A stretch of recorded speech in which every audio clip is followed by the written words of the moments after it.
भगवान श्री कृष्ण द्वारा कही गई बातें मानव जीवन के भविष्य का निर्धारण कर सकती हैं। यह इस बात पर निर्भर करता है कि इसमें कही गई बातों का हम कितना और कैसे पालन करते हैं। गीता ज्ञान सार के साथ साथ मनुष्य जाति की सफलता की एक कुंजिका भी है। इसमें कही गई बातें अनमोल है। आज के इस वीडियो में हम आपको भगवान श्री कृष्ण द्वारा कही गई 7 ऐसे अनमोल वचन के बारे में बताने जा रहा हूँ, जिसे आत्मसात कर आप जीवन की किसी भी बाधा को दूर कर सकते हैं। पहला, कोई परिपूर्ण नहीं है। जगत में प्रत्येक व्यक्ति में किसी न किसी प्रकार की निर्बलता अवश्य होती है। जैसे कोई बहुत तेजी से दौड़ नहीं पाता, तो कोई अधिक भार नहीं उठा पाता, कोई असाध्य रोग से पीड़िता रहता है, तो कोई पढ़े हुए पाठों को स्मरण में नहीं रख पाता। ऐसे अनेक उदाहरणों और भी है। क्या आप ऐसे व्यक्ति को जानते हैं जिसे सब कुछ प्राप्त हो और हम जीवन की उस एक निर्बलता को जीवन का केंद्र मानकर जीते, जिस कारणवश सदा हृदय में दुख और असंतोष रहता है। निर्बलता मनुष्य को जन्म से अथवा संजोग से प्राप्त होती है, किंतु उस निर्बलता को मनुष्य का मन अपनी मर्यादा बना लेता है। कुछ व्यक्ति ऐसे भी होते हैं जो अपने पुरुषार्थ और श्रम से उस निर्बलता को पराजित कर देते हैं। क्या भेद है उनमें और अन्य लोगों में, ये आपने कभी विचार किया है? सरल सा उत्तर है इसका, जो व्यक्ति निर्बलता से पराजित नहीं होता, जो पुरुषार्थ करने का साहस रखता है, हृदय में वो निर्बलता को पार कर जाता है। अर्थात निर्बलता अवश्य ईश्वर देता है, किंतु मर्यादा मनुष्य का मन ही निर्मित करता है। स्वयं विचार कीजिए, वर्तमान में शुरू करें। भविष्य का दूसरा नाम है संघर्ष। हृदय में आज इच्छा होती है और यदि पूर्ण नहीं हो पाती तो हृदय भविष्य की योजना बनाता है। भविष्य में पूर्ण होगी ऐसी कल्पना करता रहता है, किंतु जीवन ना तो भविष्य में है और ना अतीत में।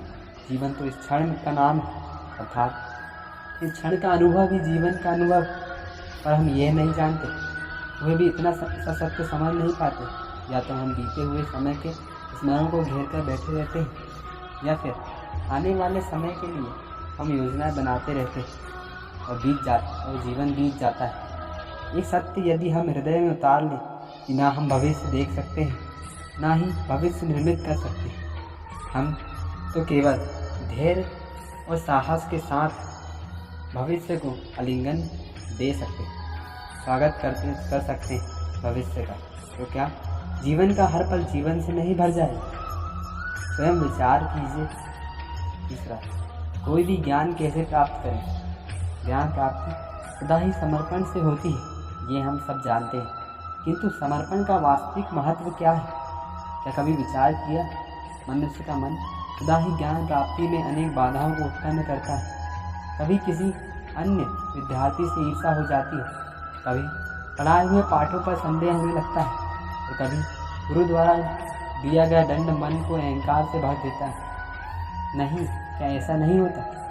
न जाने कैसे कैसे विचार मन को भटकाते हैं, तो मन की इसी अयोग्य स्थिति के कारण हम ज्ञान प्राप्त नहीं कर पाते। मन की योग्य स्थिति केवल समर्पण से प्राप्त होती है। समर्पण मनुष्य के अहंकार का नाश करता है। ईर्ष्या, महत्वाकांक्षा आदि भावनाओं को दूर कर हृदय को शांत करता है, वो मन को एकाग्र करता है। वास्तव में ईश्वर की सृष्टि में न ज्ञान की मर्यादा है, न ज्ञानियों की। गुरु दत्तात्रेय ने तो ज्ञान और स्वान से भी ज्ञान प्राप्त कर लिया था, अर्थात विषय ब्रह्मा ज्ञान का हो या जीवन के ज्ञान या गुरुकुल में प्राप्त होने वाले ज्ञान का, उसकी प्राप्ति के लिए गुरु से अधिक महत्व है उस गुरु के प्रति हमारा समर्पण। क्या ये सत्य नहीं? चौथा, धर्म संकट को जाने। प्रत्येक मनुष्य के जीवन में ऐसा क्षण अवश्य आता है जब सारे स्वप्न, सारी आशाएं, सारे दृश्य ध्वस्त हो जाते हैं, जीवन की सारी योजनाएं बिखर जाती हैं। एक और धर्म होता है और दूसरी ओर दुख, इसी को धर्म संकट कहते हैं। जब धर्म का वहन ही संकट हो या और धर्म का त्याग ही दुख हो। विचार कीजिए, कभी किसी सज्जन के विरुद्ध सत्य बोलने का अवसर प्राप्त हो जाता है, कभी ठीक दरिद्रता के समय सरलता से चोरी करने का मार्ग प्राप्त हो जाता है, कभी किसी शक्तिशाली राजनेता या राजा के कर्मचारी का अधर्म प्रकट हो जाता है। सबसे जीवन में ऐसी घटना बनती ही रहती है। अधिकतर लोग ऐसे किसी क्षण का धर्म संकट के रूप में जान ही नहीं पाते। हमें किसी प्रकार के संघर्ष का अनुभव ही नहीं होता, सहजता से सुख की ओर खींचे चले जाते हैं, जैसे मक्खी गुड़ की ओर खींची चली जाती है। वास्तव में धर्म संकट का क्षण ईश्वर के निकट जाने का क्षण होता है।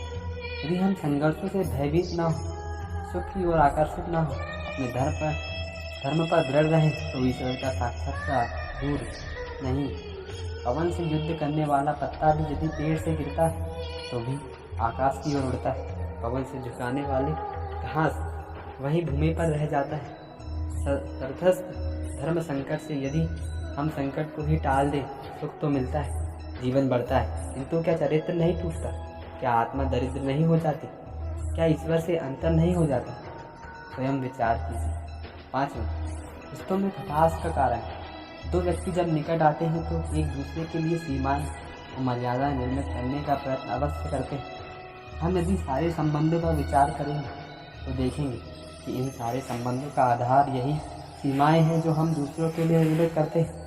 और यदि अनजाने में भी कोई इन सीमाओं को तोड़ता है तो उसी क्षण हमारा हृदय क्रोध से भर जाता है। इन सीमाओं का वास्तविक रूप क्या है? क्या हमने कभी विचार किया है? सीमाओं के द्वारा हम दूसरे व्यक्ति को निर्णय करने की अनुमति नहीं देते हैं, अपना निर्णय उस व्यक्ति पर थोपते हैं, अर्थात किसी की स्वतंत्रता को अस्वीकार करते हैं। और जब स्वतंत्रता को अस्वीकार किया जाता है तो उसका हृदय दुख से भर जाता है, और जब वो सीमाओं को तोड़ता है तो हमारा हृदय क्रोध से भर जाता है। क्या ऐसा नहीं होता? और यदि एक दूसरे की स्वतंत्रता का सम्मान किया जाए तो किसी मर्यादा या सीमाओं की आवश्यकता ही नहीं होगी। अर्थात जिस प्रकार स्वीकार किसी संबंध का देह, क्या वैसे ही स्वतंत्रता किसी संबंध की आत्मा नहीं? स्वयं विचार कीजिए। 6वां, सत्य की परिभाषा।